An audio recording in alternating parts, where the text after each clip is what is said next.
You probably know Lost in Space as that classic sci-fi show from the 1960s, right? But what made it so special wasn't just the cool space adventures or the robot. It was the story of a family trying to survive in the unknown, far away from Earth. The show was inspired by an old book called The Swiss Family Robinson, but instead of being stuck on an island, this family was lost in outer space. That simple twist made it feel fresh and exciting for viewers back then. At first, the show was actually a lot darker than most people remember. The original pilot episode cost a fortune to make, and it had a serious, almost scary tone. There was no Dr. Smith or robot in that first version. Instead, it focused on the family's struggle to survive on a dangerous planet with giant creatures. But when the show finally aired, the network thought it was too intense for families to watch. So, they asked the creators to lighten things up. That's when the show became more fun and colorful, with a mix of drama and humor. Lost in Space ran for 3 seasons, starting in black and white and then switching to color. The story followed the Robinson family: John, the dad who was a professor, his wife Maureen, and their 3 kids, Judy, Penny, and Will. They were traveling to a new planet in a spaceship called the Jupiter 2. The plan was to put them in deep sleep for the long trip, but things went wrong because of Dr. Zachary Smith. He was supposed to be a doctor on the mission, but secretly worked against them. His actions caused the ship to go off course, and the family ended up lost in space, facing all kinds of strange planets and creatures. One of the most memorable parts of the show was Dr. Smith himself.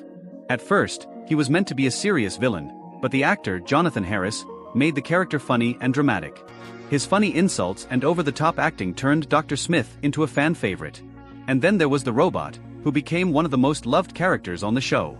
Together, Dr. Smith and the robot created some of the best moments, mixing comedy with the sci-fi adventure. Back in the 1960s, Lost in Space was competing with another sci-fi show you might have heard of, Star Trek. While Star Trek was more serious and aimed at adults, Lost in Space was more for kids and families.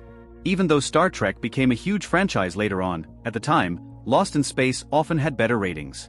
The show also changed its style after the first season, inspired by the success of the Batman TV series, which was colorful and campy.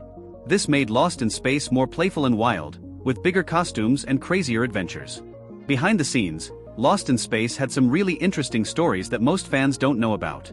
For example, the actor who played Dr. Smith, Jonathan Harris, wasn't originally supposed to make the character so funny. At first, Dr. Smith was a serious villain, but Harris started improvising lines and adding dramatic gestures. His famous insults like "you bubble-headed booby" weren't in the script, they just came from his own creativity. This change made the show a lot more entertaining and gave Dr. Smith a unique personality that fans loved. Casting almost went differently too. Carol O'Connor, who later became famous as Archie Bunker, was considered for the role of Dr. Smith. But in the end, Jonathan Harris got the part, and that decision really shaped the whole show. On the younger side of the cast, Bill Mumy, who played Will Robinson, had a crush on Angela Cartwright, who played his sister Penny. They actually started dating a couple of years after the show began and were even engaged for a while. It was their first real relationship, and it added a sweet, real-life connection to the show's family vibe. The production itself was pretty impressive for the time. The Jupiter 2 spaceship set cost $350,000 to build, which was a lot more than the famous Starship Enterprise from Star Trek. That's because the Jupiter 2 was smaller but shown in full detail on screen, so the set had to be very complete. The robot was also inspired by another sci-fi icon, Robbie the robot from the movie Forbidden Planet. In fact, Robbie even appeared in 2 episodes of Lost in Space, which was a fun crossover for fans. Music played a big role in setting the mood too. The show's theme and score were composed by John Williams, who later became one of the most famous movie composers ever. He wrote the theme for the first 2 seasons and then created a bigger, more energetic version for the 3rd season when the show got more playful. Even though he only scored a few episodes himself, his music became one of the most memorable parts of the series.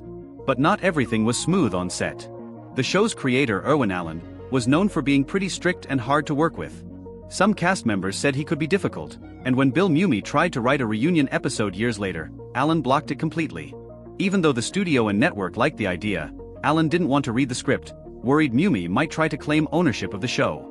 Because of that, the reunion never happened, which disappointed a lot of fans. The show also had some cool guest stars. One of the most famous was a young Kurt Russell, who appeared in an episode called The Challenge. He played a boy from a warrior culture, and this was one of his first TV roles before he became a Hollywood star. There were also fun connections with other sci-fi shows. For example, the makeup team borrowed molds from Star Trek to create aliens with pointed ears in some episodes. These little details show how the sci-fi world was connected even back then. Lost in Space left a big mark on pop culture, even though it never became the top-rated show of its time. Its mix of family adventure, colorful sets, and quirky characters made it stand out and stay memorable for decades. The show's lighter, fun tone meant the Robinson family could face space pirates one week, then deal with talking vegetables or Old West prospectors the next, all while keeping it family-friendly. This sense of fun and adventure is why so many people still love it today. One of the best parts about watching Lost in Space again is spotting all the little mistakes and bloopers that slip through. For example, in one scene, a villain's golden feet can be seen sticking out when he's supposed to be hidden. In another, the robot gets shot and has a big bullet hole in the front, but in the next shot, the hole disappears. Sometimes props just vanished or changed between shots, like the robot's power pack or a radio that exploded but then magically reappeared. These goofs didn't ruin the show, they actually added to its charm and gave fans something fun to look for. The show wasn't perfect when it came to science either. There's a scene where the Robinsons supposedly travel faster than the speed of light using chemical rocket fuel, which we now know is impossible. But back then, the focus was more on the story and adventure than on strict science facts. There were also some plot holes, like aliens creating perfect duplicates of the family even though they hadn't seen all of them. These little slips show that the show was more about imagination and fun than about being 100% realistic. The 1998 Lost in Space movie tried to bring the story back to life but didn't quite capture the original's warmth and humor. It was darker and more serious, which some fans didn't like.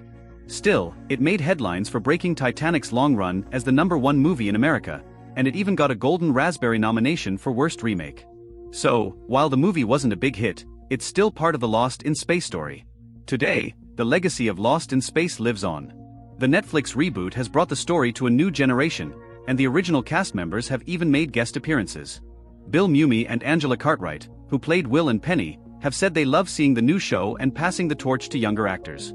The original series might have had its ups and downs, but it's clear that Lost in Space is more than just a TV show, it's a shared adventure that connects fans across generations.